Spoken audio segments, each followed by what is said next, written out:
বাংলাদেশের নির্বাচন থেকে আমেরিকারও শেখার আছে, CC K M Nurul Huda এমন মন্তব্য করেছেন। ঢাকা 18 উপনির্বাচনে ভোট দিতে গিয়ে তিনি এমন মন্তব্য করেন। ঢাকা 18 উপনির্বাচন নিয়ে বিরোধী দলের সব অভিযোগ উড়িয়ে দিলেও তার সাথে দ্বিমত পোষণ করেছেন নির্বাচন কমিশনার মাহবুব তালুকদার।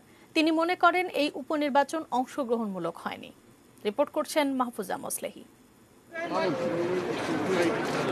ঢাকা 18 আসনের উপনির্বাচনে উত্তরার IES স্কুল অ্যান্ড কলেজ কেন্দ্রে নিজের ভোট দেন সিএসি। ভোটদান শেষে সাংবাদিকদের প্রশ্নের মুখোমুখি হন তিনি। বলেন, আমেরিকা 4-5 দিন ধরে নির্বাচনের ফল দিতে পারেনি, এক্ষেত্রে আমেরিকার শিক্ষা নেয়ার আছে বলেও মন্তব্য করেন সিএসি। আমাদের কাছ থেকে শিক্ষাটা নেওয়া উচিত, কারণ আমেরিকা 4-5 দিনেও ভোট গণনা করতে পারে না, আর আমরা এই মধ্যে 4-5 মিনিট থেকে 10 মিনিটের মধ্যে ভোট গণনা করে কেন্দ্রে ঘোষণা দিয়ে দেই।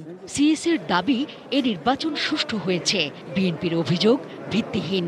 খোঁজ নিয়েছি রিটার্নিং অফিসারের মাধ্যমে এবং কন্ট্রোল রুমের মাধ্যমে, তারা বলেছে না, এরকম অভিযোগ ভিত্তিহীন। আমার মনে হয় না যে তারা যেটা অভিযোগ করেছে তার মধ্যে কোনো সত্যতা আছে। অন্যদিকে 14টি কেন্দ্রের 70টি বুথের একটি ছাড়া বাকি 69টি বুথে বিরোধী দলের পোলিং এজেন্ট দেখা যায়নি বলে জানান নির্বাচন কমিশনার মাহবুব তালুকদার। একাদশ জাতীয় নির্বাচনের চেয়েও এ নির্বাচন নিচে নেমে গেছে বলেও অভিযোগ করেন তিনি। বিগত একাদশ জাতীয় সংসদ নির্বাচনের চেয়ে এই নির্বাচন আরও নিচে নেমে গেছে। নির্বাচন মোটেই অংশগ্রহণমূলক হয়নি। আমি বিরোধী দলের কোনো পোলিং এজেন্ট কোনো কেন্দ্রে দেখিনি। বর্তমান নির্বাচন প্রক্রিয়ার সংস্কারও প্রত্যাশা করেন এই নির্বাচন কমিশনার। নৈরাজ্য প্রবণতা কোনো গণতান্ত্রিক দেশের জন্য মোটেই কাম্য নয়। আমি নির্বাচন প্রক্রিয়ার সংস্কার প্রত্যাশা করি, তা না হলে দেশ অনিশ্চিত গন্তব্যের দিকে অগ্রসর হতে পারে। গত 13 জুন আওয়ামী লীগের সভাপতি মণ্ডলীর সদস্য এবং সাবেক স্বরাষ্ট্রমন্ত্রী সাহারা খাতুনের মৃত্যুতে শূন্য হয় ঢাকা 18 আসন।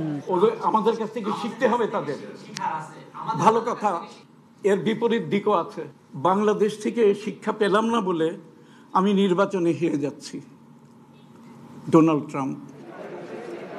Mahfuza Moslehi, ATN News, Dhaka.